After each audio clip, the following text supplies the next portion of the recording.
Today we're going to be talking with one of my friends and fellow researchers, Hans Menke.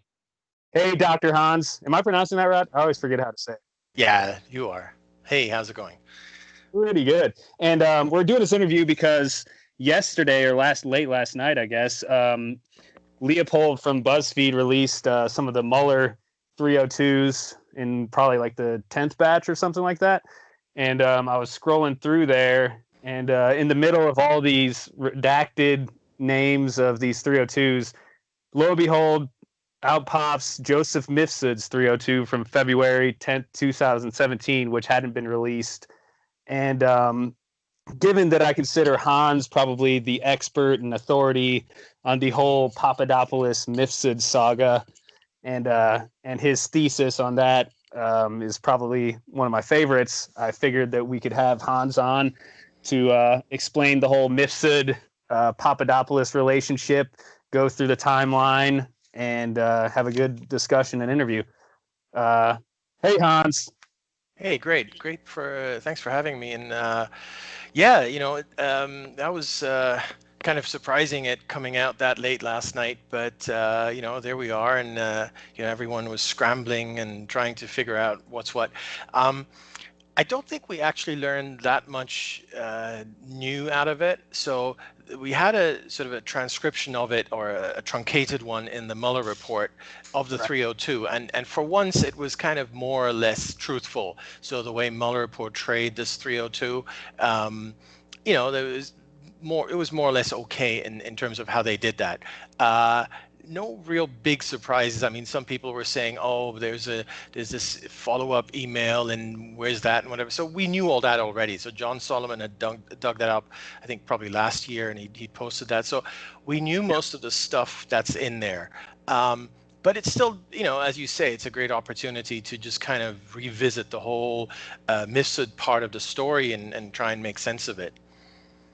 Yeah, and yeah, I was going to say, I guess John Solomon described it as sort of an innocuous from his sources, that the 302 is relatively innocuous, and just from reading it, I mean, nothing pops out. I mean, he doesn't seem like a Russian asset, any of that stuff, and it's pretty benign.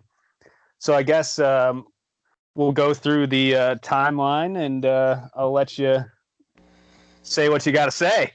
Sure. No, I guess we should just start with how the two of them met, right? So um, the 302 does cast a bit of doubt as to what the exact timing there was, what the dates were and so on. So there's a bit of a disconnect between what Mifsud says and what Papadopoulos says. But we have a rough idea of how that went down.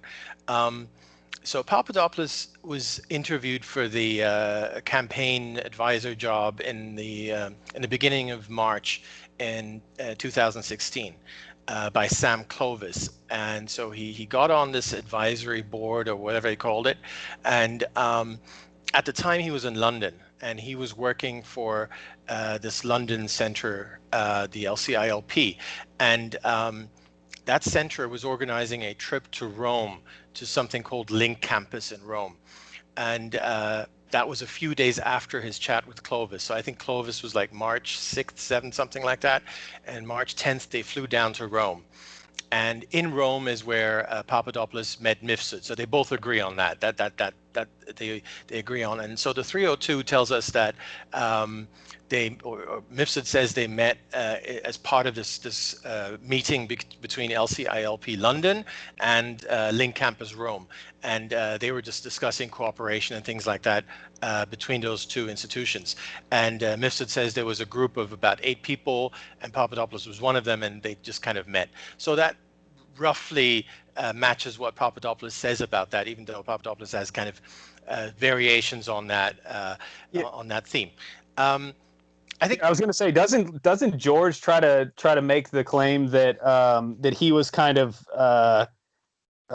sort of entrapped to go to Rome, like he was about to come back to America, something to join the campaign, and then somebody in the LCILP emails him and tells him to wait. Why don't you go to Rome first and then and meet somebody, which I think is probably fabricated. you can go on about that. Sure, no, and that's exactly what I was getting at. That the timing just doesn't work, you know. So you got about 3 days, maybe 2, 3 days between having his chat with Sam Clovis in order to join the campaign and flying down to Rome. Yep. And so this is an institutional visit from, you know, one group visits another group. And, you know, you don't do these things on 2 days notice. I mean, you got to book hotels and flights. And, you know, Mifsud said there was 8 people.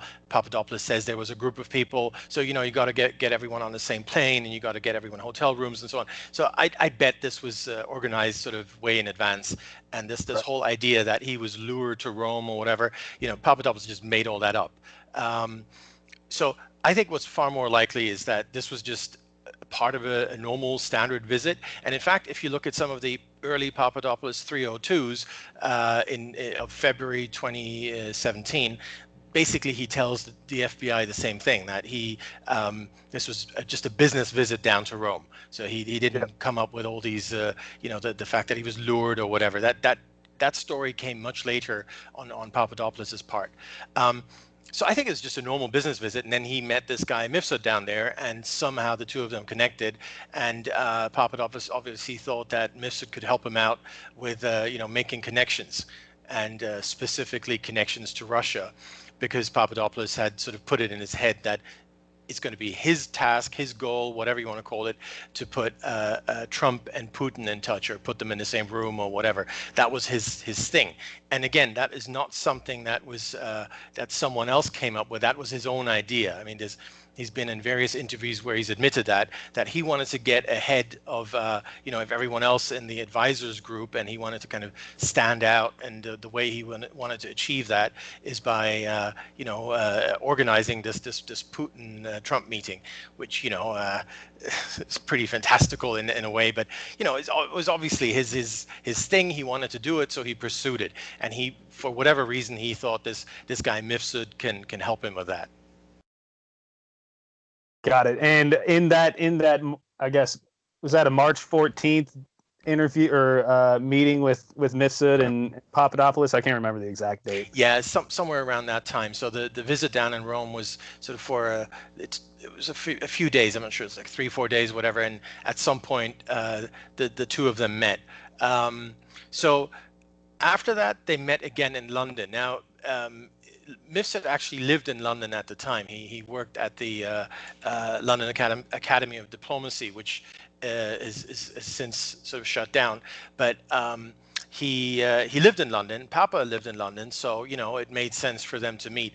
There's some kind of dispute there as to when exactly that happened. So the 302 that came out yesterday has it happening, I think, 2 months after the Rome thing.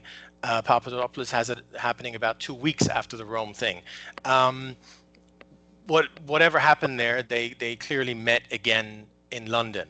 And so Mifsud says in his 302 that I was thinking that was in April at some point, but I'm just going off the top of my head.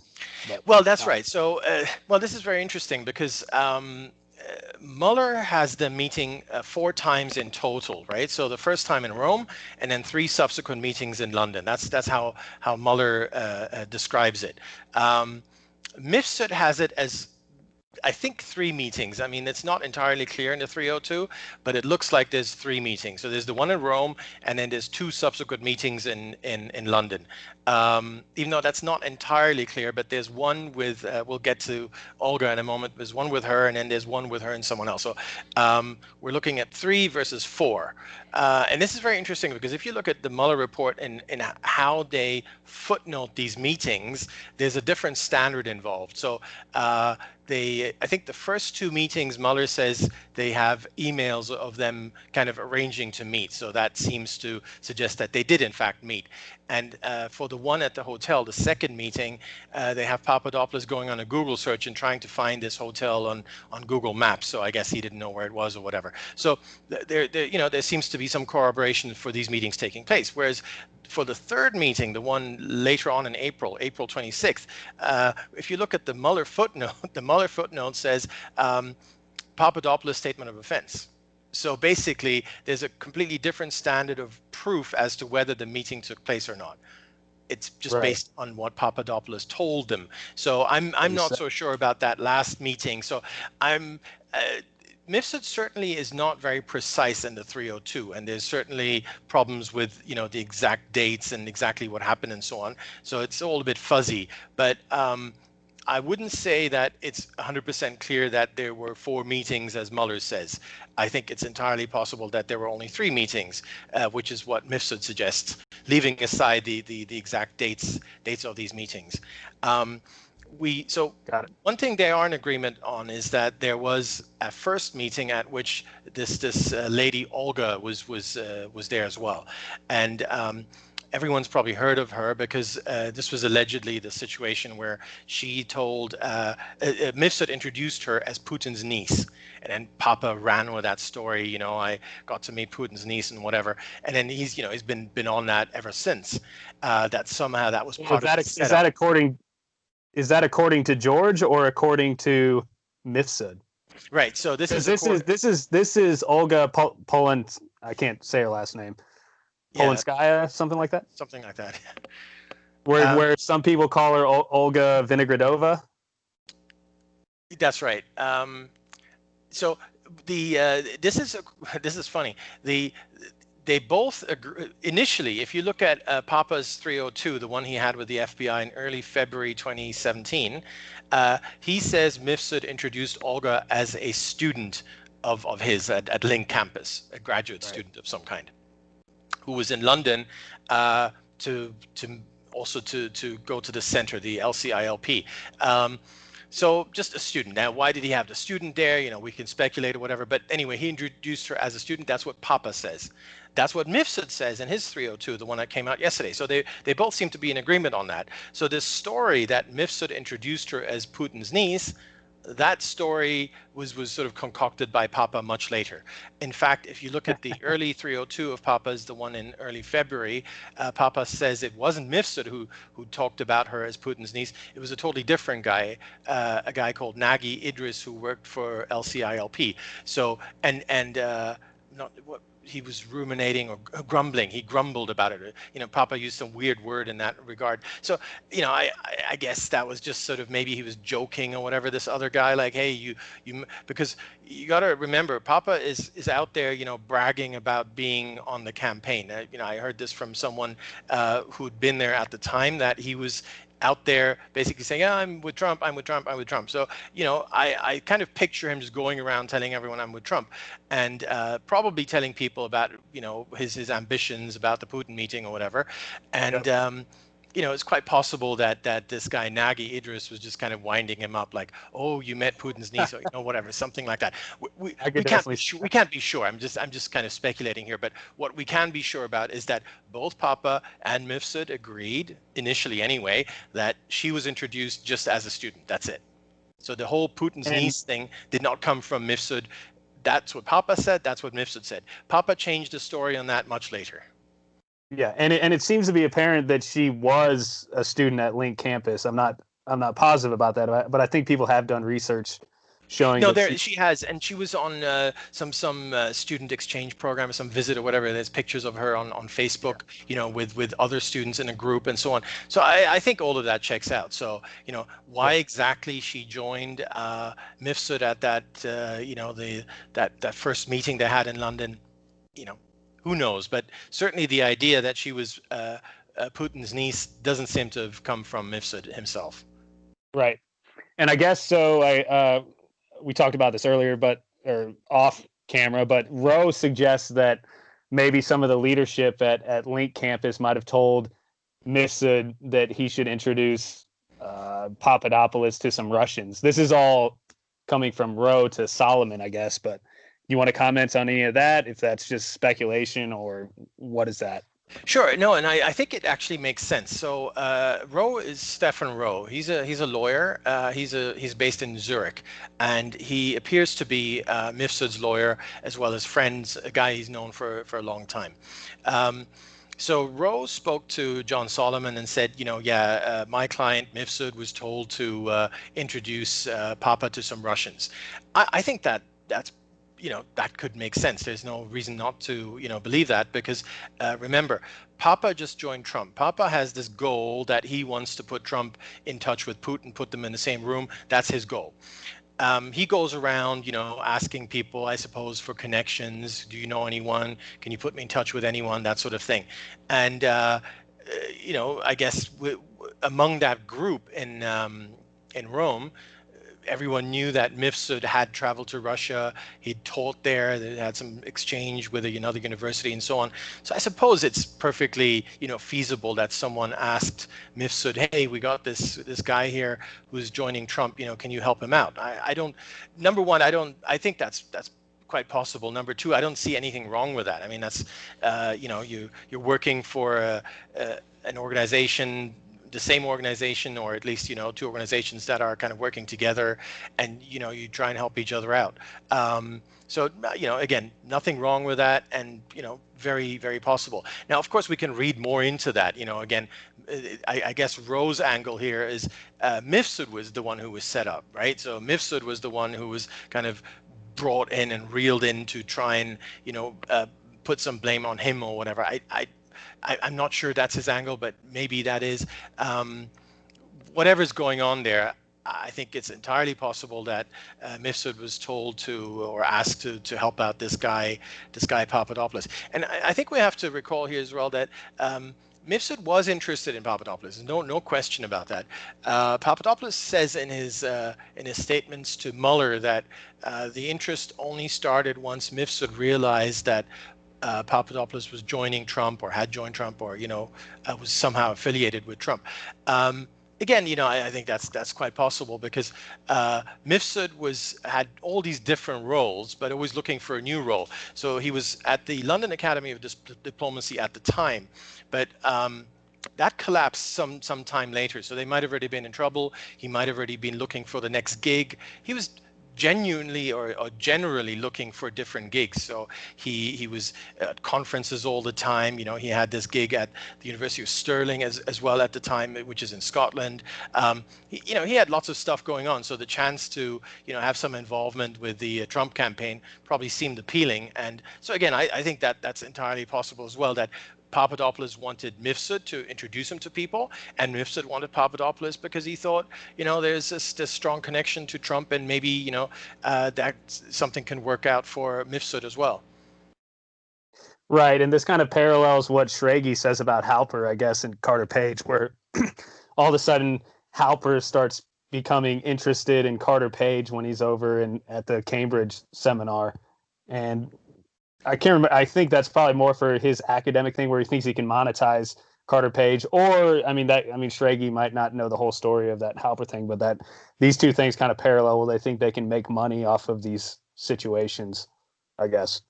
No, I think that's right, and I think some of the communications with Mifsud bear that out. I mean, I'm kind of skipping ahead here a bit, and we're going to rewind in a moment. But sort of further down the road, Mifsud does want to join the campaign in some role. So he asks Papadopoulos, please, open a door for me here in some way, which never materializes. I think Papadopoulos oversold his own role there. I think we saw from the Carter Page, McGahn sent an email to Carter Page in December 2016. That was discussed recently, where basically McGahn tells Carter Page, look, you were just an advisor for like this one little role. You're not an advisor to the campaign. You're not a surrogate. Keep quiet, that sort of thing. And all of the same would apply to Papadopoulos as well, because they were both brought in basically just to fill a sheet of paper with names of advisors, and that was kind of it. So I think Papadopoulos probably went around. I don't only think that. I mean, we know that he went around totally overselling his role. I mean, he's on Greek TV speaking in Greek, so you can look that up on YouTube. It's sort of quite funny, those videos where he's on Greek TV kind of proclaiming himself to be Trump's best friend and closest advisor and all these kinds of things. He even negotiated or purported to negotiate on behalf of the United States about a US airbase in Carpathos in Greece, which is hilarious that this guy who at the time had no role of any kind was doing that kind of stuff. So with that in mind, he's probably overselling himself to Mifsud as well, saying, look, Trump, my friend, and this and that. And so I think Mifsud was definitely looking for an opportunity there for himself. But if we just rewind to these meetings, so they had the first meeting with Olga, and then they had a second meeting. I think that's the one that Mifsud alludes to in this new 302, where he says there's a second meeting, and in that second meeting in the 302, there's a name that's redacted. So it was Mifsud, Papadopolous, Olga, and someone else. We don't know who that is. So that appears to be the second meeting, which took place sometime later, even though it's not entirely clear in the 302. In the 302, it almost looks like those meetings were kind of right after each other.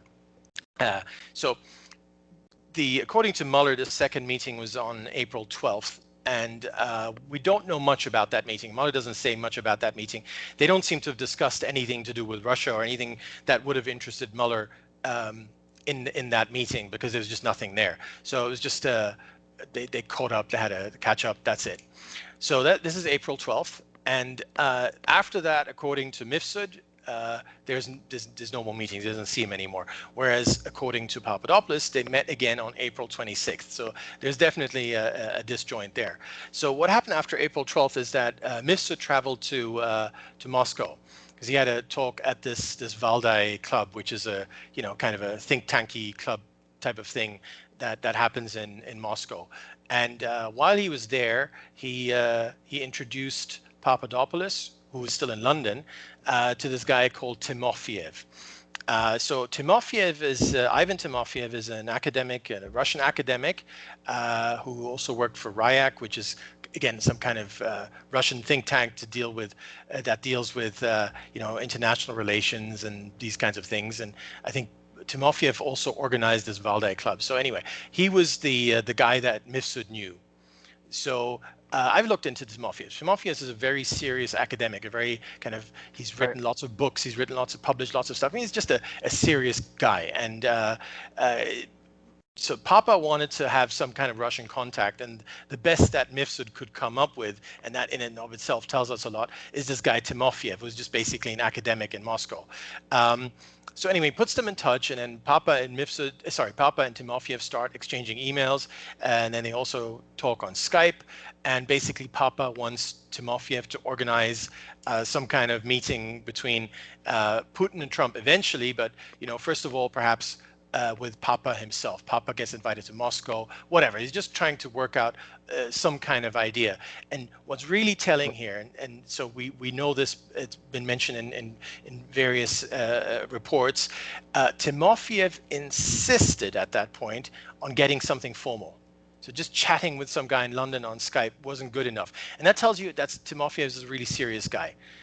He says, this is all well and good, this is great, and we can do something, and I know someone at the ministry, and I'll put you in touch and so on, but we need something formal. And he spells it out. And the formal thing he needs is something on the Trump campaign letterhead, signed by Lewandowski or so, like some Sam top guy, Clovis or something. Sam Clovis, someone with a title, has to be on letterhead, has to be really proper, asking for a meeting, explaining what the agenda is going to be, what they're going to talk about. It all needs to be set out properly. It has to be done formally. And this is where Papa runs into a wall, because obviously he can't produce that. I mean, he's not even sort of formally part of the campaign. He was just listed as an advisor, and he's not a surrogate. And so I guess Papa realized, I'm never going to get this letter. So what does Papa do? This is a part of the story that's really hasn't been reported at all, and it's such a huge part of the story. It's probably the biggest part of the story to me in terms of how it exposes Papa, totally exposes him. I didn't know this until I read a piece by Tom Frank, who wrote a piece for the Washington Post magazine on Papa. That was probably about a year ago, maybe more than a year ago. What happened is that Papa wrote back to, or told Timofeyev, that there's going to be a signal. And the signal is going to be Trump's speech. So Trump gave a foreign policy speech, I think it was on April 27th. And so instead of providing this letter, which Is obviously is this at the Mayflower? Or? This was the Mayflower one, right? I think that's been confirmed recently. It was recently confirmed in the uh, the Senate Intel report. So the fact that there was this signal thing, and the signal thing to me is like such an important part in this, because it just shows you what Papa was up to. So Timofeyev asks Papa for something formal. I want a letter. We need something on a letterhead. We need something with Clovis or someone proper to sign off on this. Papa knows he can't produce it, so Papa comes up with this crazy story where he tells Timofeyev, "Oh, the speech that Trump gave at the Mayflower, that's the signal to meet." It's just a total madness. And I don't know what Timofeyev made of that, but obviously he never got that formal letter, and nothing ever came of that. So while this is all going on, supposedly he got a Mayflower foreign policy speech, though. Yeah, no, it's just if I was Timofeyev, I don't know, I would have just probably stopped talking to the guy or whatever. It's complete madness. It's like it's worse than in a movie. I can't give you a letter, but if you listen to the speech, that's the signal to meet.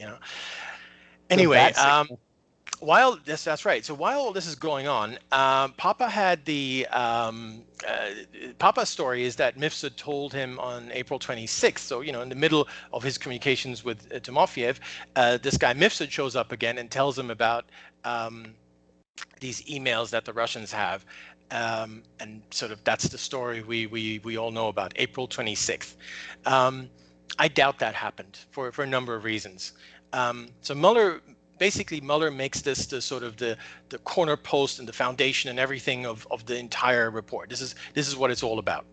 Because without that, Papa is just gossiping, just repeating stuff he heard on Fox or whatever. So this idea that the Russians had Hillary's emails. Andrew Napolitano was on Fox talking about it. There's this guy called Paul Gregory. He's a professor. He was writing about it in Forbes magazine.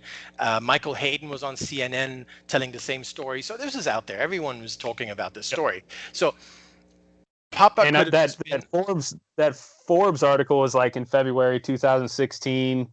Napolitano was in May or April 2016. So yeah, it was out there. Yeah, that's exactly right. So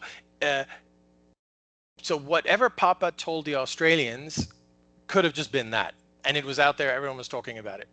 And in fact, if you look at Simona Papadopolous' wife, Simona's testimony in the Congress. I mean, she went to the House. I think she was subpoenaed, or whatever. Anyway, she was there. Schiff asked her some questions, and she basically said, "Yeah, that was just a normal gossip that everyone was talking about at the time." So at that point. Right. You just have that, and that's not a predicate. I mean, that's just a joke. That's just a guy who watched CNN or watched Fox News, and he just goes to a bar and says, "Hey, I watched Fox News, and they told me that they said that Putin had Hillary's emails." Haha, that's all there is.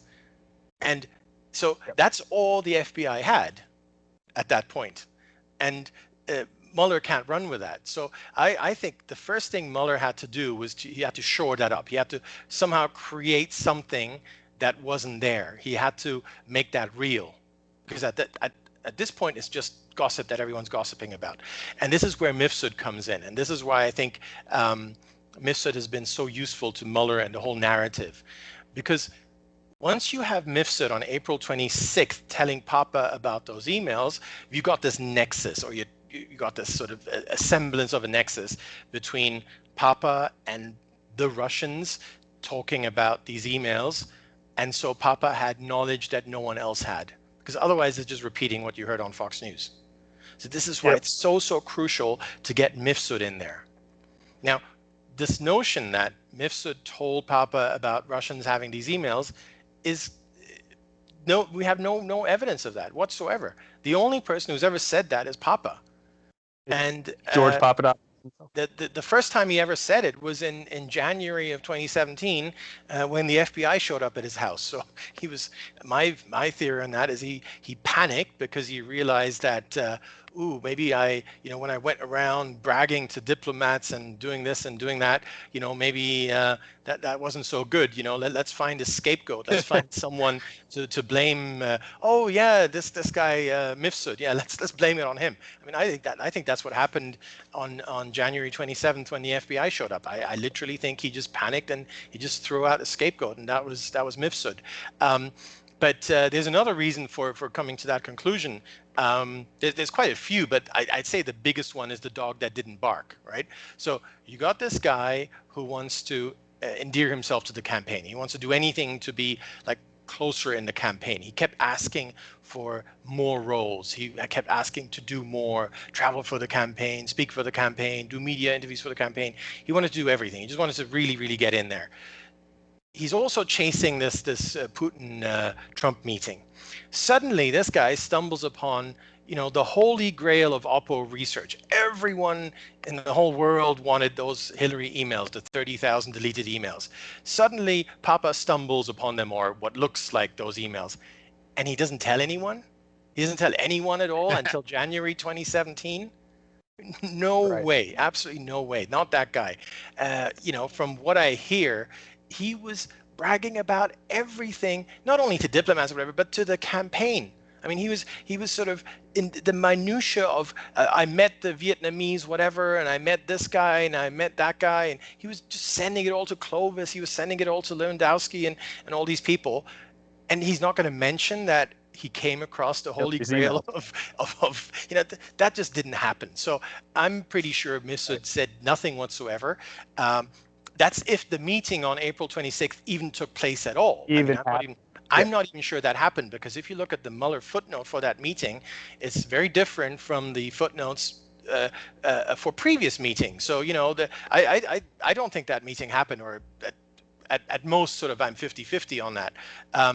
If it did happen, at most they might have discussed exactly what everyone else was discussing. Napolitano and Michael Hayden, everyone was discussing this issue. So maybe they discussed it too. Who knows? But certainly not any kind of inside knowledge on the on what Putin was going to do, or it makes no sense. Okay, so this is the dog that didn't bark.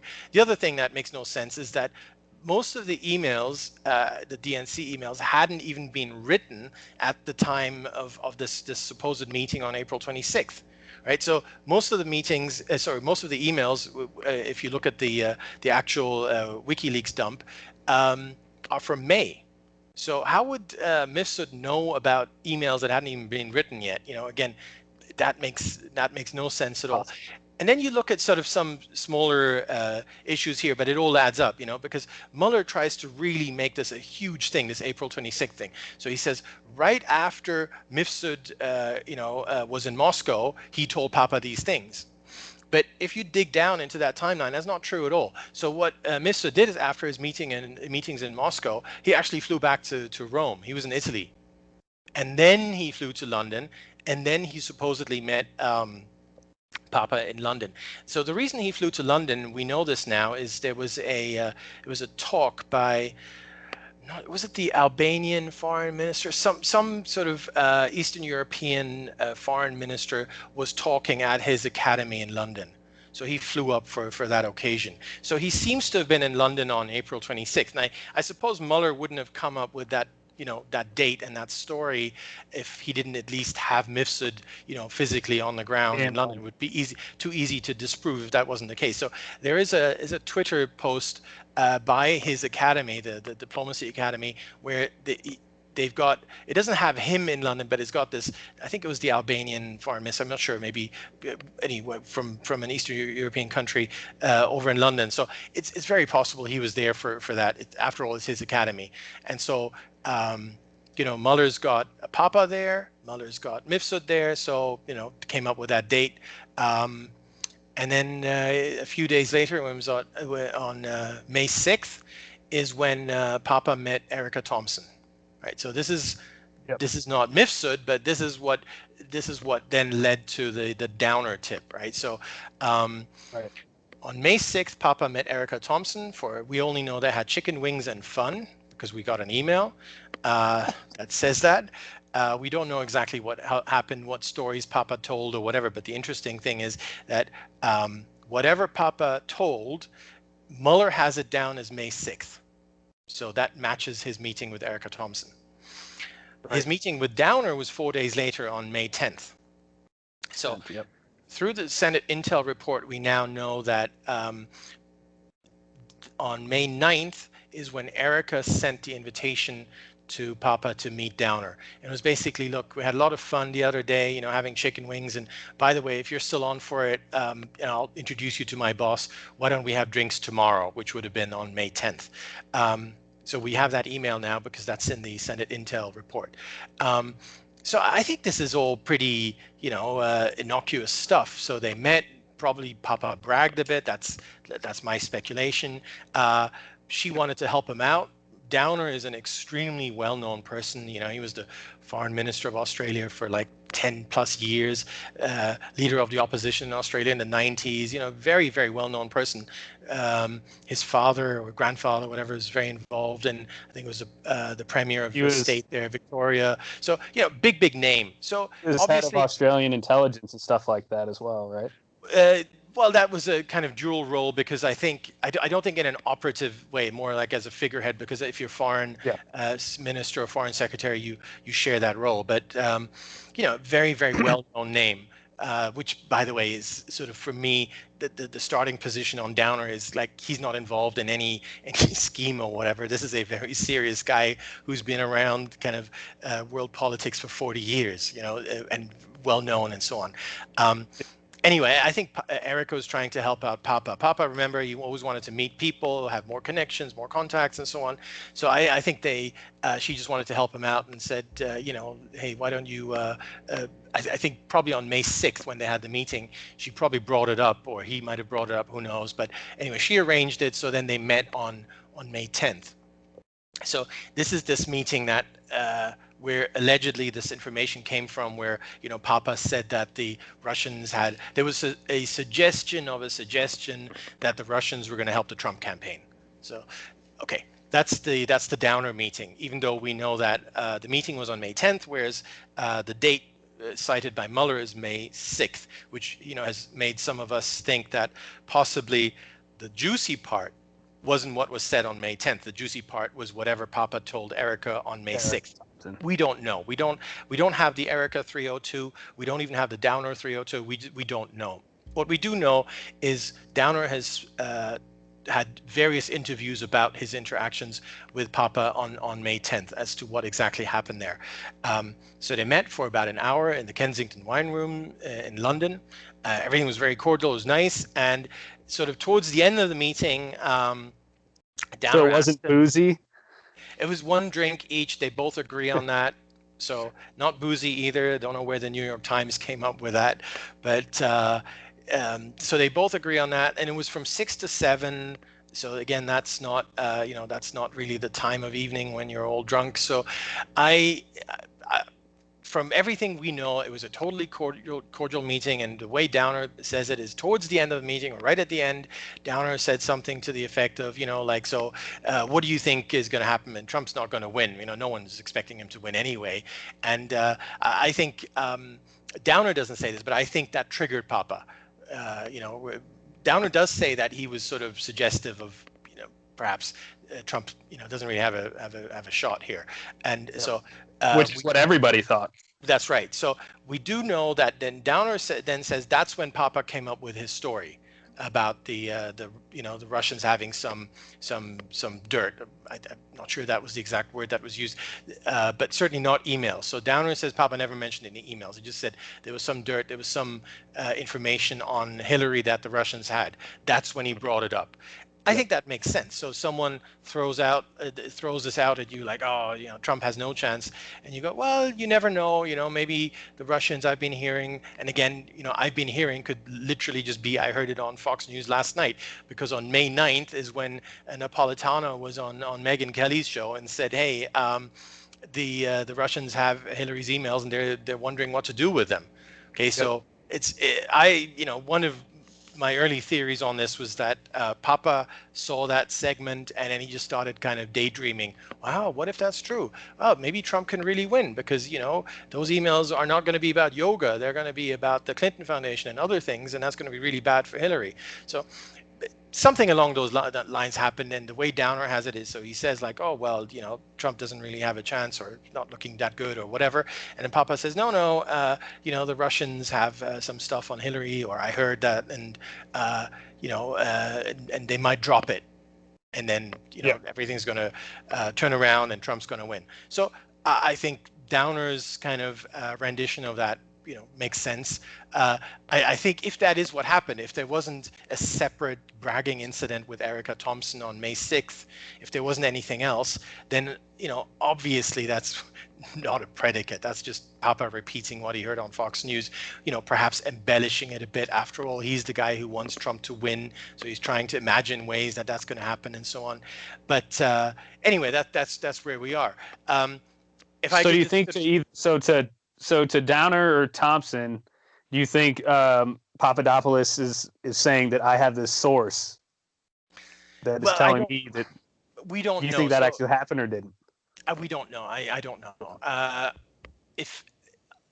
If Papa didn't embellish in some way, if there wasn't a separate conversation, maybe a boozy one with Erica Thompson of him bragging about, oh, I know these Russians, I know Putin's niece or whatever. Remember, he had this Putin's niece story, which we know didn't come from Mifsud. So, maybe he bragged. And then maybe Thompson and Downer read too much into it because of the bragging. But we just don't know. So I'd say anything between just kind of recounting what he heard on Fox News on one end of the spectrum and bragging about all his connections to Putin's niece on the other spectrum, or somewhere in between. I think that's roughly what happened there with the Australians. Just if I could just digress for a moment. I mean, the one thing that no one ever talks about is, what if Putin really did have Hillary's emails? Is he going to drop them? He's not going to drop them. Everyone expected Hillary to win. So what does he do? He holds on to them because once she's president, he can basically blackmail her. He can have a lot of fun by dropping them after she becomes president, totally destabilizing the country and so on, especially if those emails are not about yoga. So, that's another thing that kind of never made sense to me. But okay, leaving that aside, Downer then sends this info to Canberra, to Australia, and in Canberra it goes to Australian intelligence, and apparently they just thought it was baloney. They just didn't really make much of it, so much so that they didn't even pass it on.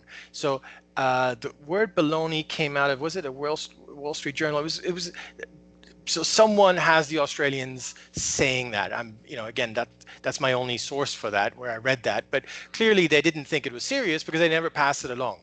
They just, Five Eyes, they're supposed to pass this stuff along if it's of interest. They didn't think it was of interest. They held on to it for a couple of months. Nothing happened. I guess they just assessed it in the way we had, where, Papa is just repeating something he heard on Fox News.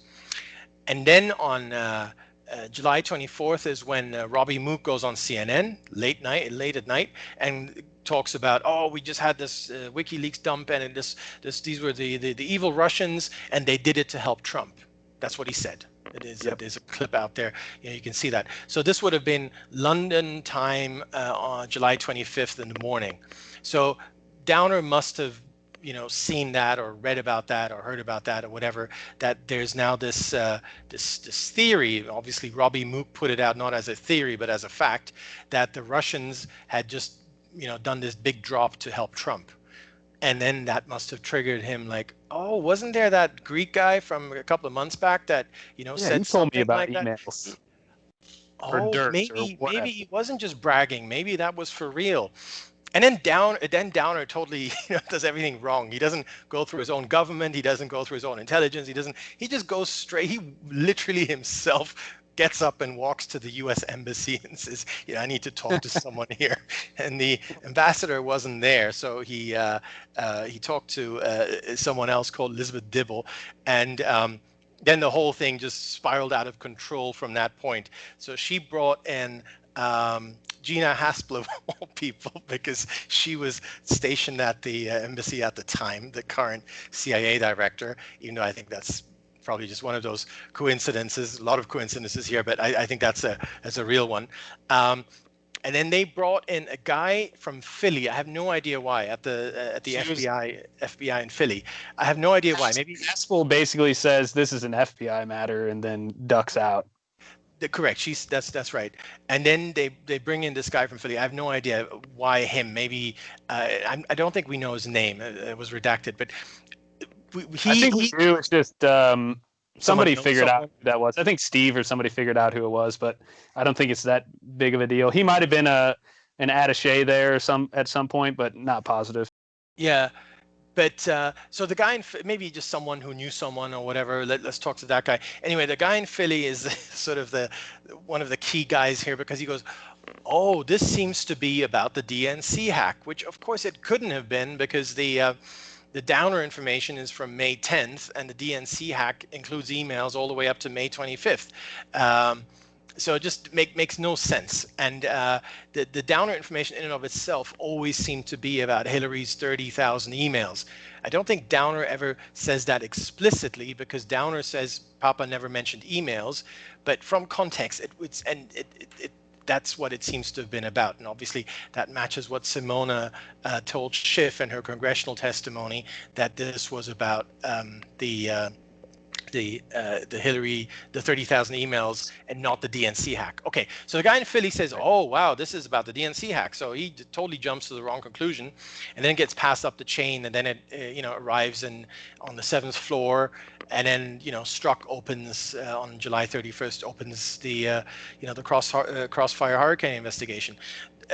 So my point about that is, I think 2 days later, August 2nd, Strzok flies down to London to talk to Downer, and probably talk to Erica as well, Erica Thompson. We know that he talked to more than one person, so we assume that's her. At that point, he should have shut it down, because whatever Downer and Erica told him would have made him realize that the timing doesn't fit, because this is way before the DNC hack, while the emails hadn't even been written yet.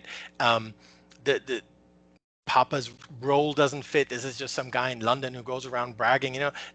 Nothing fits. So he should have called it off at that point, and we don't know why he didn't call it off. And obviously we also don't know what the Erica 302 says and what the Downer 302 says, the ones that Strzok would have come up with from his trip to London. And then obviously after that, things just grow out of control. But I know we're talking about Mifsud, so where's Mifsud? Well, Mifsud's gone at this point, and he's not part of the story. As I said, I don't even think necessarily that he met Papa on April 26th. If he did, he never told him about, the Russians having these emails and all this kind of stuff that, I think that's all made up by Papa. But that's part of what Jim Jordan says. Well, I guess that there's 3 lies that Mifsud tells, and Mifsud, one of the lies is that he omitted the fact that they met on April 26th, which we don't even know if is true or not, right? Well, exactly. And then the lie, another lie is that Mifsud denies telling Papa about any emails. Well, how do you know that's a lie? The only person in the whole world who's ever said that is Papa, and no one's ever corroborated. And as I said earlier, the fact that that this is the dog that didn't bark. I mean, the fact that Papa allegedly found out about this on April 26th, and he doesn't tell any person on the campaign or anywhere, no one whatsoever, until the following January. I mean, that's completely impossible in my view. So Mifsud's totally out of the picture here. I know that there was an email that was sent after Papa was fired from the campaign in October. He actually sent Mifsud an email saying something to the effect of, have you got a job for me? So whatever was going on with Mifsud couldn't have been that bad if Papa was asking him for a job. And then Mifsud came down to the U.S. for a conference in December of 2016, and he emailed Papa, asking whether they could meet or should meet or whatever, and that didn't happen. I guess they just weren't in the same place. I guess Papa was in Chicago at that point. Anyway, Nothing happens until January 27th, which is when the FBI shows up at Papa's home in Chicago and says, would you come with us and answer a few questions? And, stupidly, he did. And that, by the way, that was recorded. There's always like, I always see on Twitter that, they made it up, whatever. They didn't FBI didn't make it up. There is a recording of it. And Papa's lawyers admitted that they have the recording, and we've never seen that recording, and we've never seen the 302, we've never seen the transcript. Right. We don't know. My hunch is that the whole thing is a total train wreck.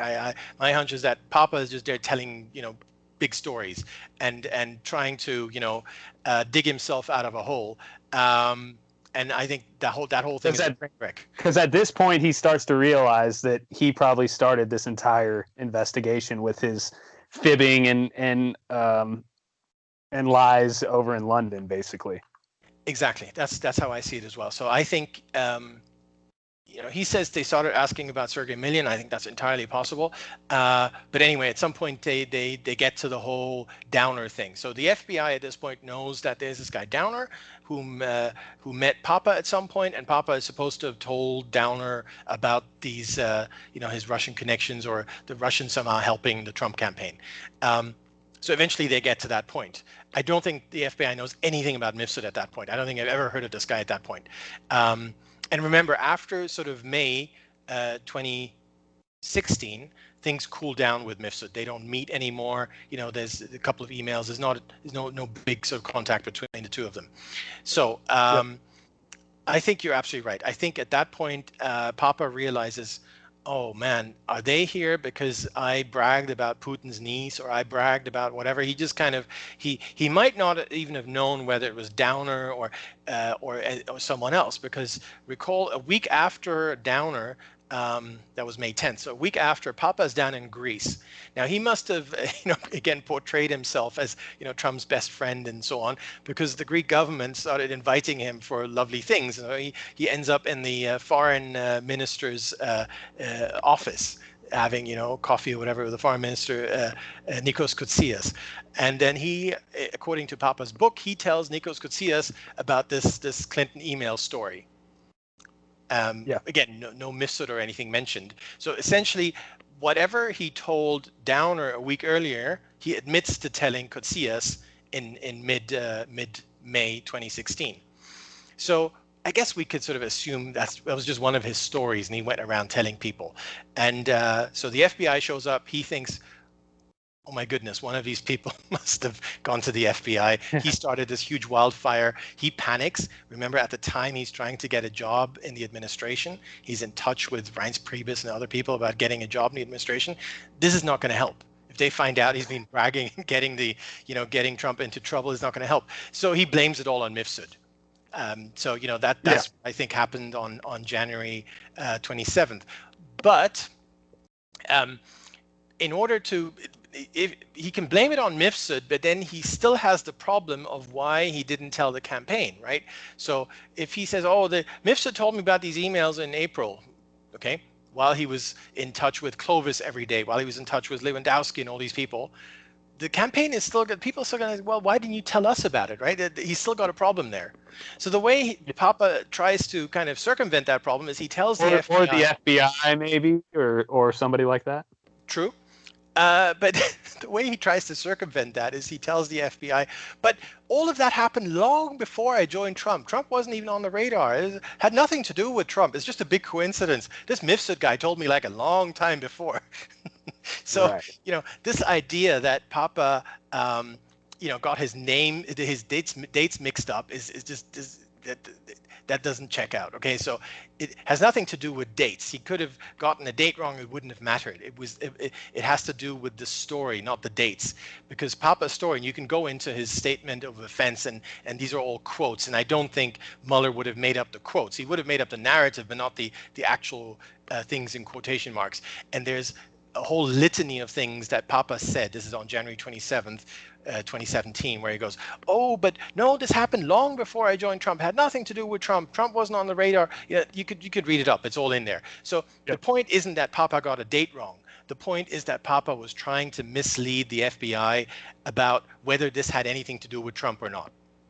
And so on that front, and I went through his entire statement of offense, and Mueller made up a lot of stuff, and Papa pleaded guilty to stuff that he wasn't guilty of at all.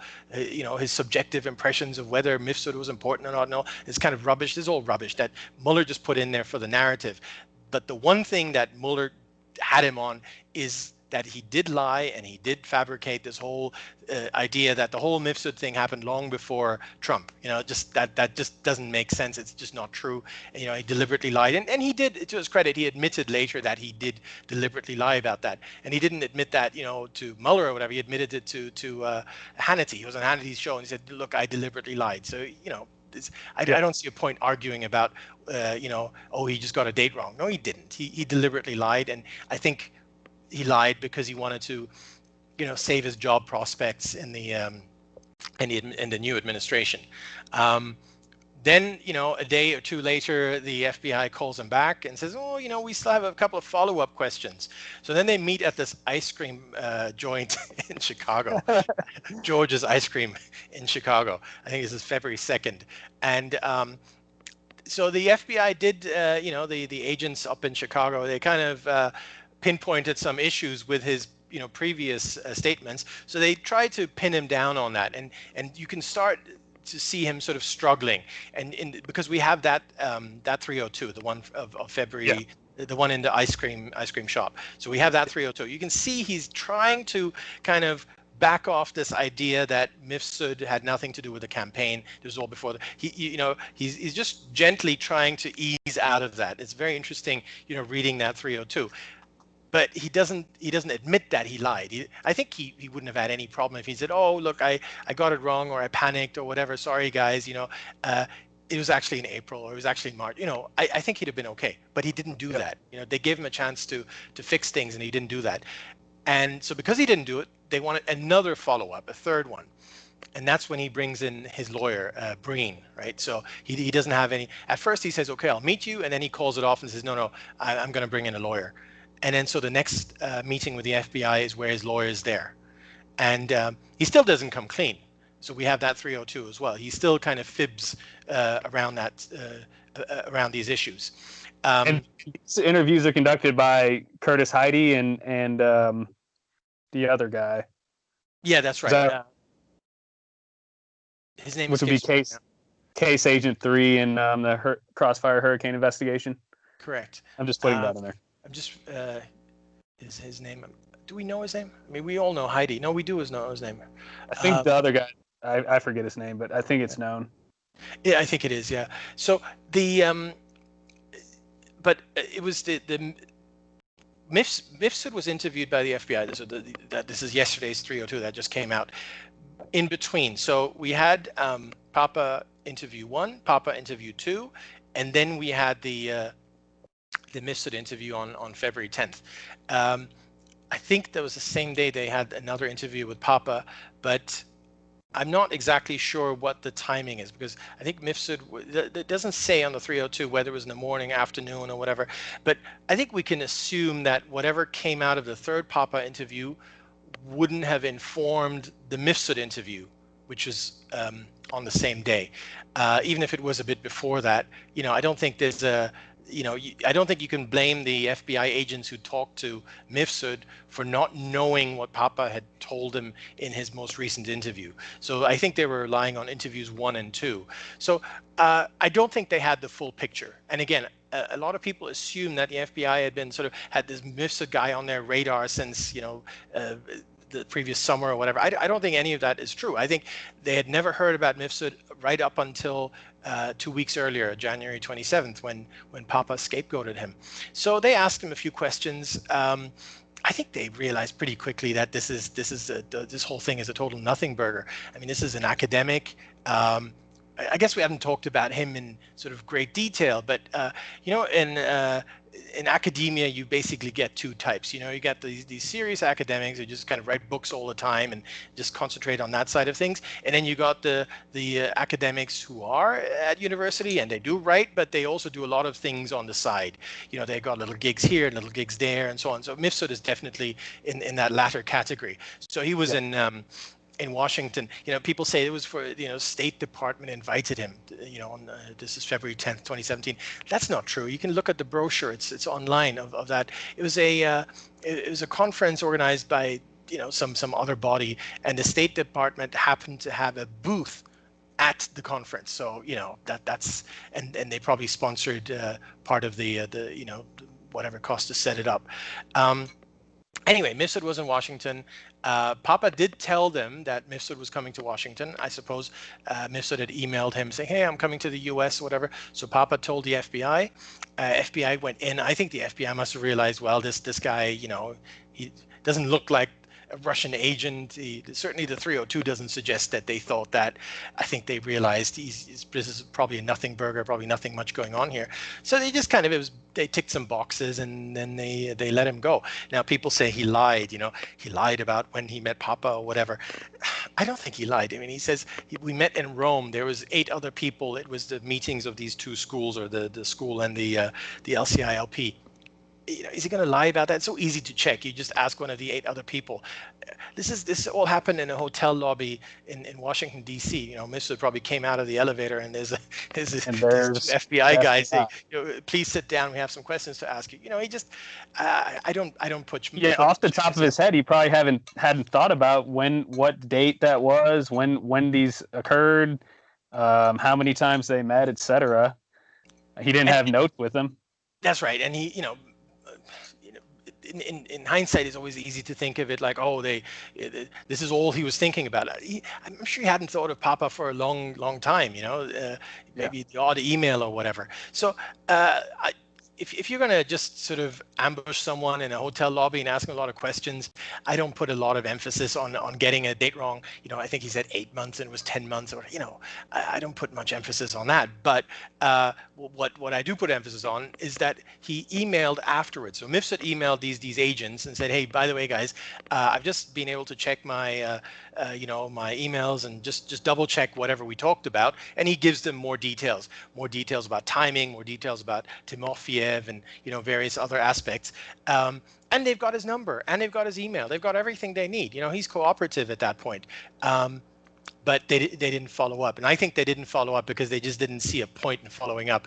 They probably realized that Papa was just scapegoating some guy, because he had done stupid things or bragged to some diplomats. They probably realized it was just gossip, nothing to be seen here. And so Mifsud sort of, that side of it is gone at that point. I don't think there's no follow-up. There's nothing else that happens. And Mifsud goes about his normal routine. He continues, dabbling in different things. He does conferences. If you check him on Google for 2017, he's all over the place. He's totally visible. He's everywhere. So he's not. This FBI thing didn't put him into hiding or whatever. Nothing happened. He just continued on as normal. It was only much later when the indictment of Papa was announced in October of 2017. That's when he started to lay low. He probably has his reasons for that. But before he did that, he had an interview with La Repubblica, which is an Italian, big Italian newspaper. And he just explained the situation, just exactly like he does in the 302. It was just a guy. He was introduced to the guy. He helped him establish some connections. He certainly never told him about Hillary's emails or any other emails. It just never happened. So he is on record, at least with the newspaper, denying all these things. This is after Papa's indictment came out. So my theory as to why Mifsud was sort of revived is Mueller needed him. So remember this. So after February 2017, Mifsud is interviewed, no follow-up. It's probably nothing burger, nothing going on here. A few months later, Mueller comes on board. Mueller, well, not him, but people like Weissman must have realized we got a big problem here, because the whole investigation, the entire predicate, everything that this is based on is a joke. It's a guy repeating what he saw on Fox News. So we need to do something here. We need to shore that up. We need to somehow, put some meat on those bones, because this isn't going to stand up. That's why they came after Papa first. Remember, he was the first one they arrested. He was the first one they squeezed. He was the first one they indicted. He was the first. So They needed him. And I think they brought him in. They threatened him with the way they brought him in, the way they threatened him. I mean, it was terrible. at the airport, and the arrest, and overnight, and then the next day they paraded him, and before a judge, and no lawyer, and just it's really terrible the way they treated him. I think they just scared him, and they tried to And this scare. was July 2017. Yeah, it's July 27th, 2017. That's right. Yeah.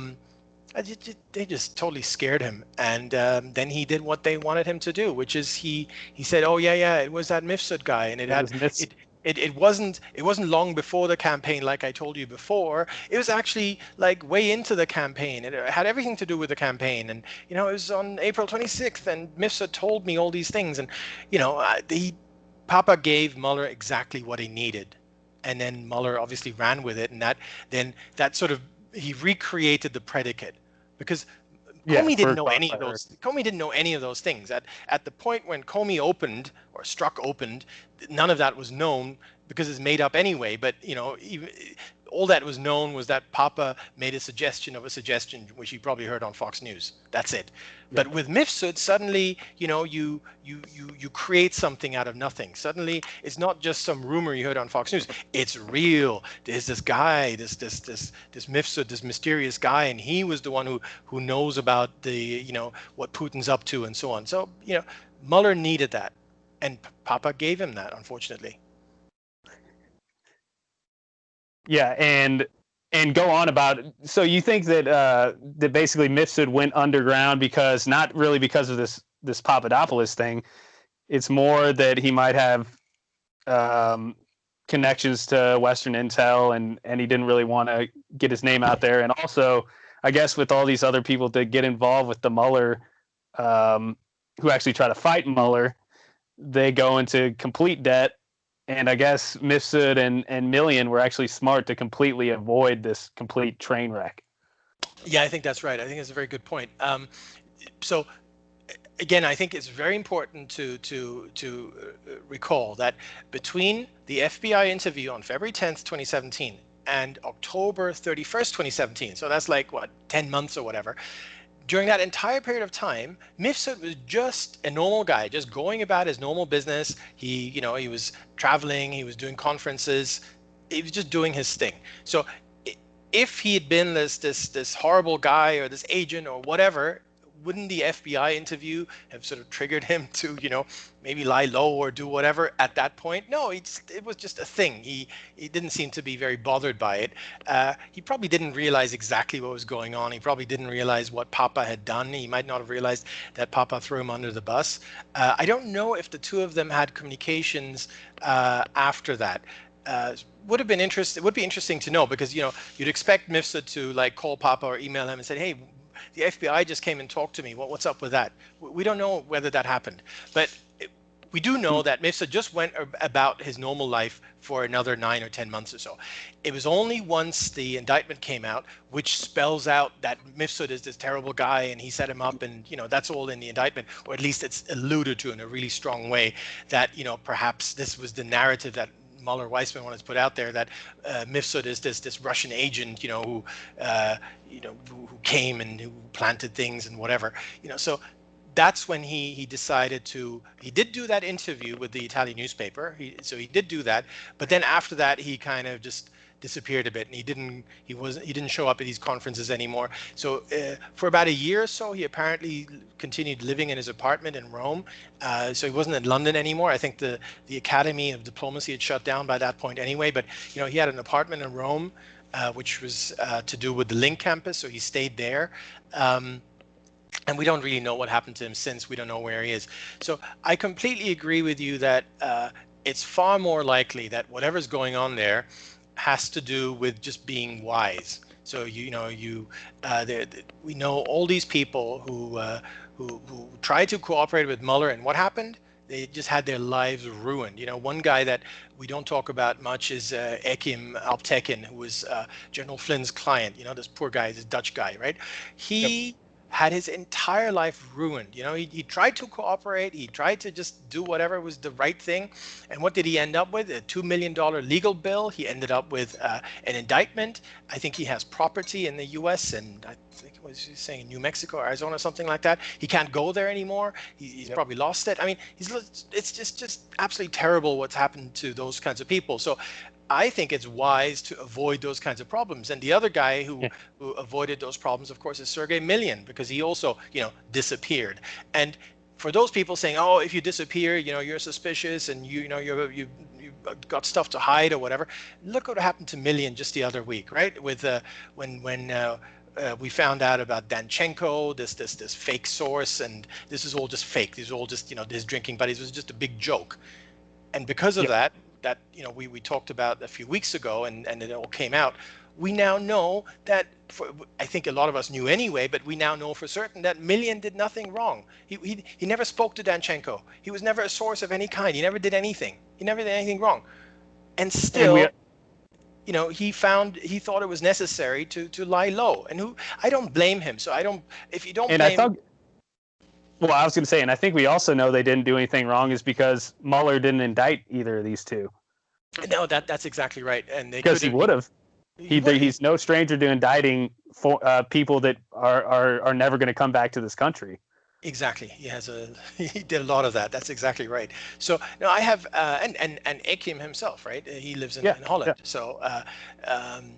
So no, I don't blame Mifsud for lying low on that side of things. Now, you might say, okay, but Sergey at least has been out on Twitter, kind of sharing his story in bits and pieces, more so recently, which has been great. Why doesn't Mifsud do that? I think he will. I think if Durham comes out and absolves Mifsud and exonerates him, just says, look, this is all just the guy did nothing wrong. I don't think he did, and if Durham confirms that, I think we'll see Mifsud again. I think we'll see him come forward. But I think you're also right. The point you mentioned earlier, there's probably more there. So it's not just I want to avoid the Mueller persecution, or I want to avoid the legal fees. I think there's probably a bit more there. I'm not sure it's Western intel or whatever people have been talking about, but Mifsud is certainly a colorful character. I mean, if you look into this guy, he had this gig in Slovenia at a university, and that kind of went wrong, and there's some issues there. Then they had his gig down in Sicily, in Italy, where he was at a university, and there were some issues with his expenses accounts and all sorts of, there's lots of stuff on the internet there, so. Who knows whether he was, trying to, he just probably didn't like all that attention because he already had these skeletons. I'm not sure they're real skeletons, but, he had issues here and there, and it's probably not something he wanted to, have the spotlight on him. The other thing that, caught my eye is that he was actually the representative of the Maltese government. So he's originally from Malta, this island in the Mediterranean. So he was around this time when all this was going on, he was the representative of the Maltese government who was trying to sell the national airline, which is called Air Malta, to the Chinese. So, I mean, that could be totally nothing. There could be nothing in there, but it just shows you that this guy dabbled in all kinds of different things, and it's quite possible that he didn't want the light shining on him, because it would have also shone the light on whatever other issues or whatever other deals or whatever else he had going on. The thing I'm pretty certain of is that the reason he went to lie low had nothing to do with Papadopolous, because if it did, he'd have lied low, or what's the word?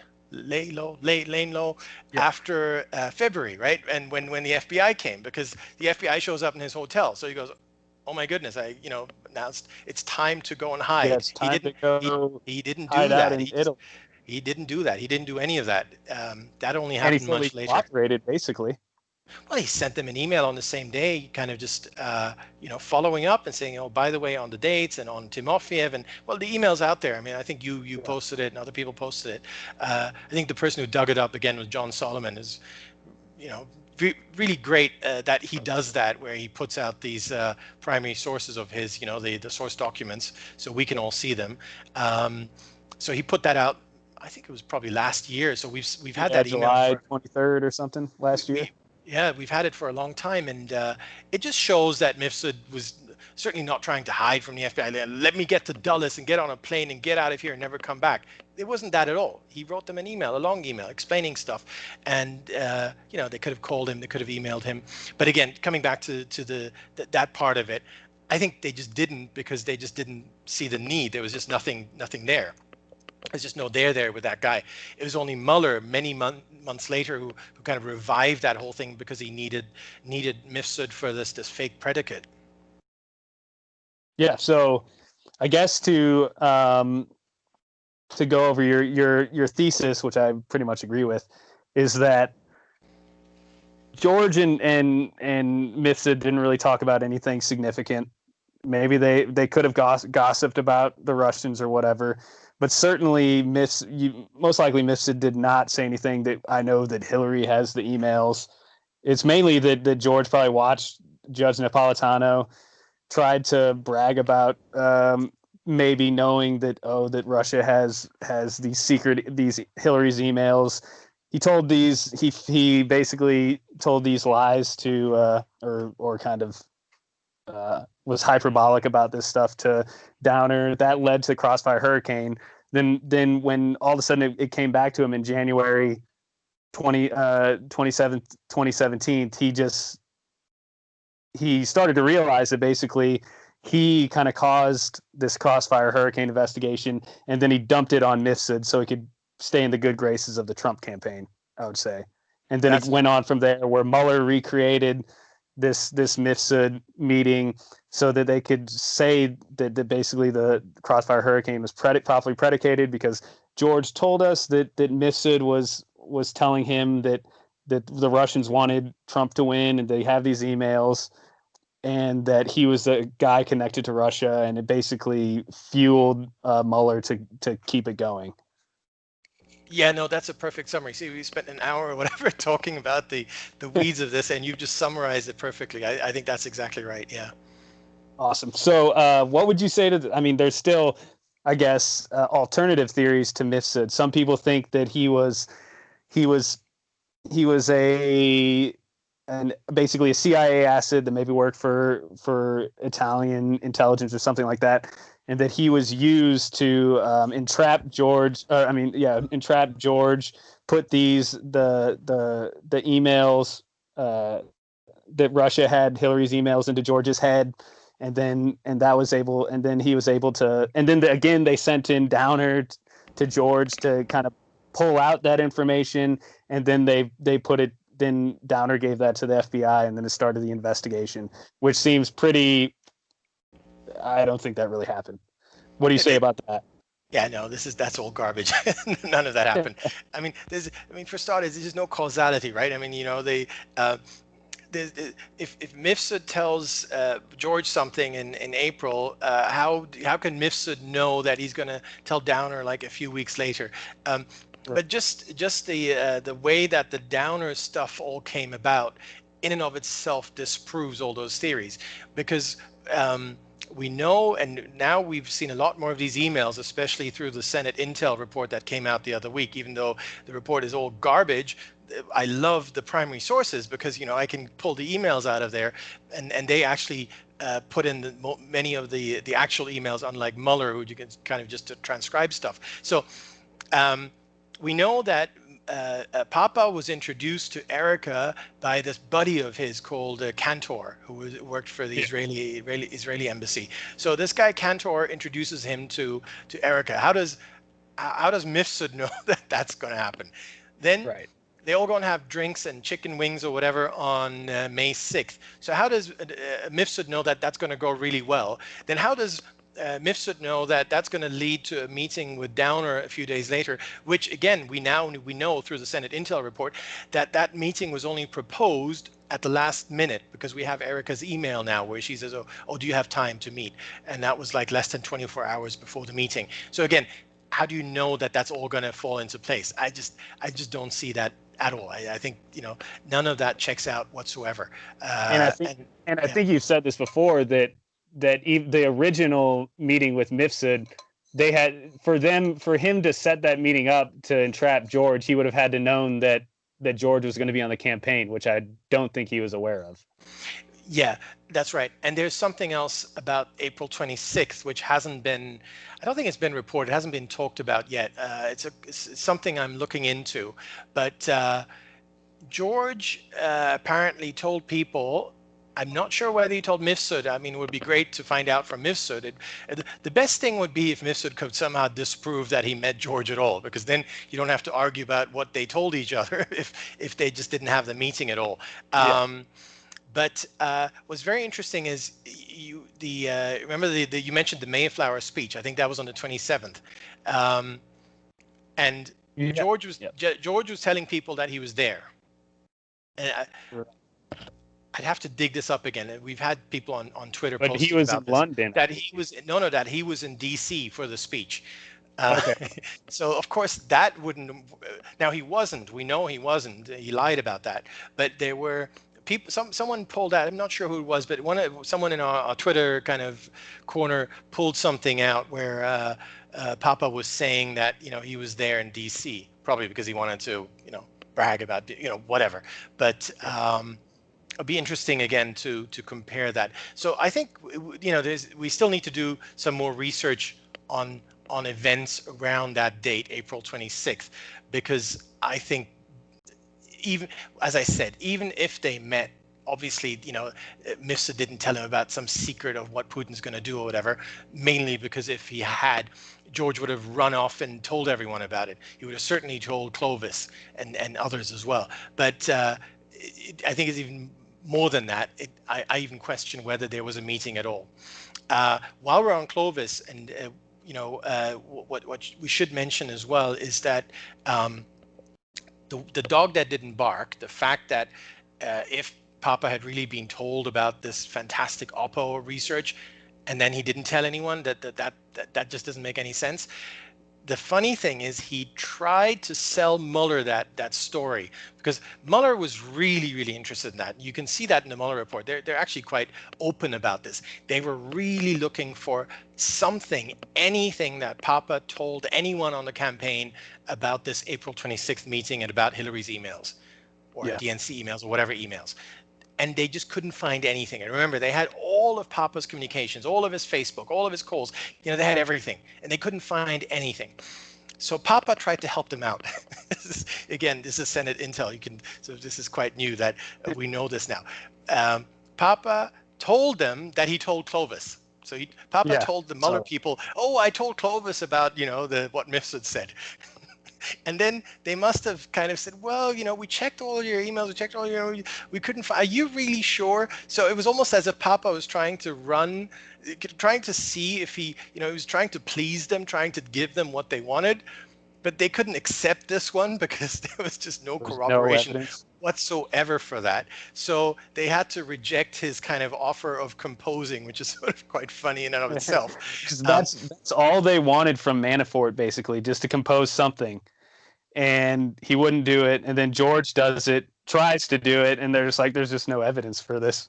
That's right. The way it's funny contrasting the way the Clovis incident, or it's not really an incident, it's what Papa made up about Clovis, how that's portrayed in Mueller versus in the Senate intel. So in the Senate intel, it's kind of basically Papa throws it out there. Oh yeah, I think I told Clovis about it, and then the Mueller people are like, okay, that's great, but we really need to. Where's the email? And there was just nothing there. So Papa then retreated, and then obviously, that composition didn't work out. If you look at Mueller, the way they portrayed Mueller is a very contrived sort of sentence. It kind of says something like, Papa remembered about telling Clovis, but he later thought that he had remembered wrongly, or just something. Just the whole sentence. I had to read that sentence like 3 times to even understand what they're trying to say here. But so the Mueller people couldn't even get themselves to say, look, Papa just made it up, or something to that effect. The Mueller people had to throw it out as sort of George wasn't sure if he remembered correctly, or something like that. So because they had to leave the innuendo out there, because the whole thing is just their MO, isn't it? Just frauds in leave it ambiguous. You can make it up. You can make it up for yourself. Narratives. It's just absolutely disgusting.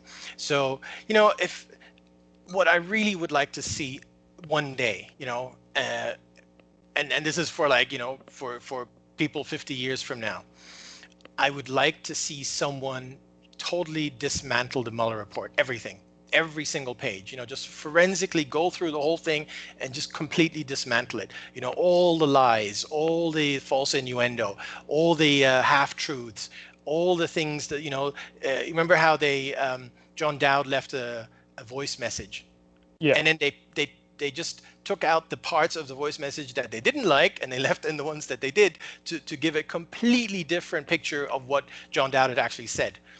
And so the report is full of that kind of stuff. So I think, for the sake of history, one day someone or a group of people or whatever, someone should maybe throw out some money, make it a project, put up a couple of $1 million to sponsor this, just dismantle the entire report and put that out there.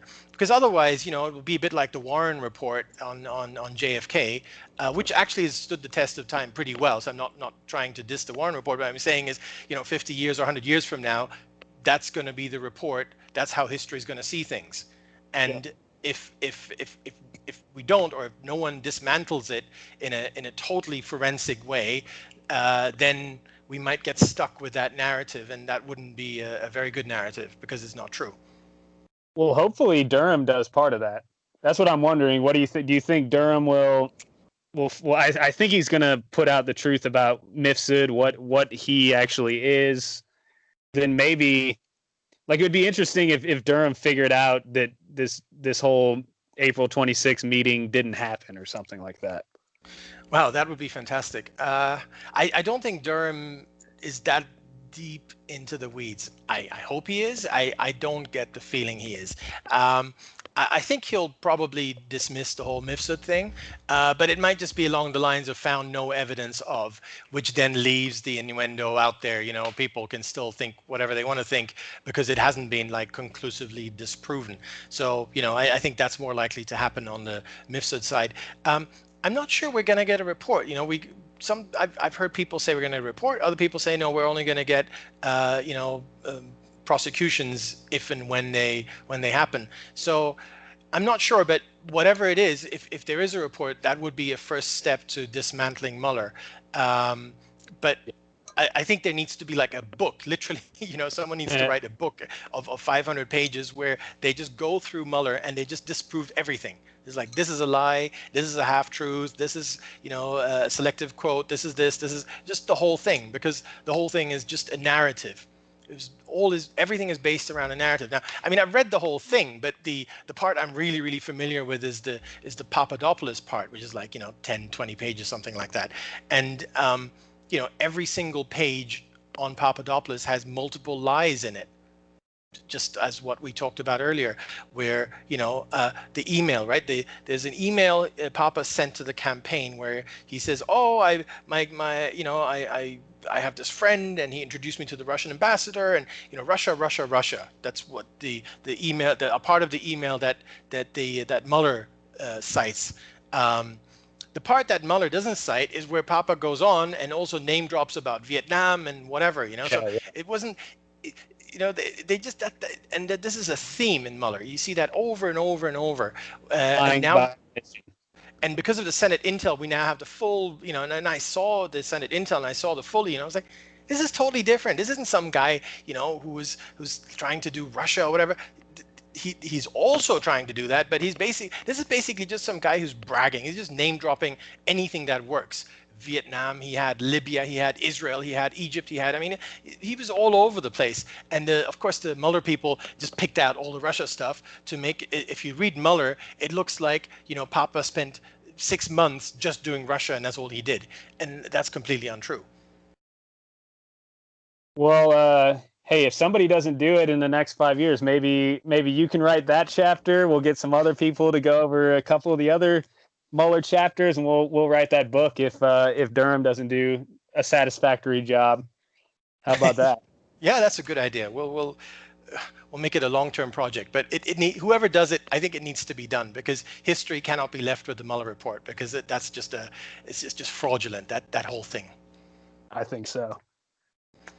Well, it was great having you on today, Hans. Do you have anything else to add, or do you think we covered it all? I think we covered it all. We should, the excerpt should be the summary you did 20 minutes ago. That was just perfect. Well, no, I think your entire explanation was needed because I don't think people really know the entire timeline, which is important to put it in one fluid video with a lot of information. Because I think you're probably the like I said in that tweet, the authority on Mifsud and George Papadopolous. Because I'm not the admittedly, I don't read much of George Papadopoulos's 302s because I don't really trust them, which I know you have gone through them, which more power to you for that. Well, I'm probably going to have lots of people tweeting at me now, telling me how naive I am and how Mifsud is this terrible guy and whatever. Yeah, that's I what I was guess going to say. I guess my so the message there would be, and maybe could be like kind of the final word on this from my side. If when you think Mifsud is this evil guy and he set up Papa and whatever, you're doing Mueller's bidding. That's what I would say. I like that. All right, and I don't have much more to say about these guys. Just thanks for coming on, and it was a great discussion. And maybe we'll do something else some other time about some other topic. Would be great. Thanks for having me. Yeah, anytime. Thanks, All right, Hans. take care. Okay, We'll bye. we'll see you on Twitter later. See ya. Bye. See you, man. Thanks.